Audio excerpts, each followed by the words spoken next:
want to go through. Sheikh, what about praying in a masjid which has a grave inside? When we go back to the Quran and the Sunnah of the Prophet ﷺ, the Prophet ﷺ clearly forbade that. And he said, لعن الله اليهود والنصارى اتخذوا قبور أنبيائهم وصالحيهم مساجد ألا وإني أنهاكم عن ذلك. He said, Allah subhanahu wa ta'ala cursed the Jews and the Christians when they took the graves of their prophets and the righteous people as masajid, as places of worship. Then he said, I forbade you from this. So it's clear statement from the Prophet ﷺ that he forbade his ummah from taking the masajid as places of worship of other than Allah subhanahu wa ta'ala, or places of graves for human beings. So that's not permissible. And the Prophet ﷺ also said, لا تجعلوا بيوتكم قبور. Pray in your homes, do not make your homes as graves, because the graves are no salah in it. So to build a masjid on top of a grave, this is with consensus among the ulama, this is not permissible. And for a Muslim to pray in these masajid, it is not permissible according to the correct opinion of the majority of the ulama. Even if a person doesn't find any masjid by this masjid, pray at home is better for you than to pray in a masjid where there's a grave. And always the shubha or the doubtful method that people say, how about the masjid of the Prophet ﷺ?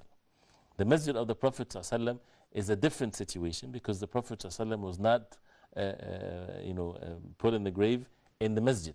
He was not buried in the masjid, ﷺ. He was buried in his house. So that's his house? That's his house. That's not the masjid. So, and the extension that happened, that's not by the order of the Prophet ﷺ. That's not by the order of Abu Bakr and Umar and Uthman and Ali. So it's not deen.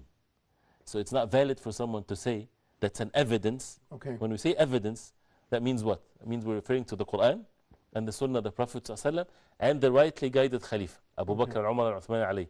Nothing of that you would find that this is an evidence. So what come after that, it's not an evidence that this is permissible or not permissible. But it becomes the reality.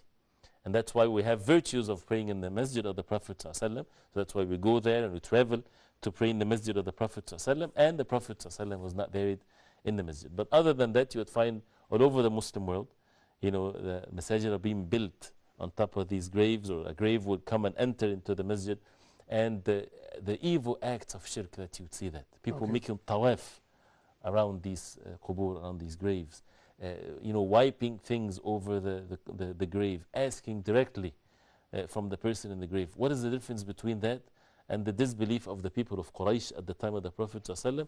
No differences whatsoever. And it doesn't matter if a person says, La ilaha illallah Muhammadur Rasulullah, if it doesn't mean anything. It's an act of worship being done to other than Allah subhanahu wa ta'ala.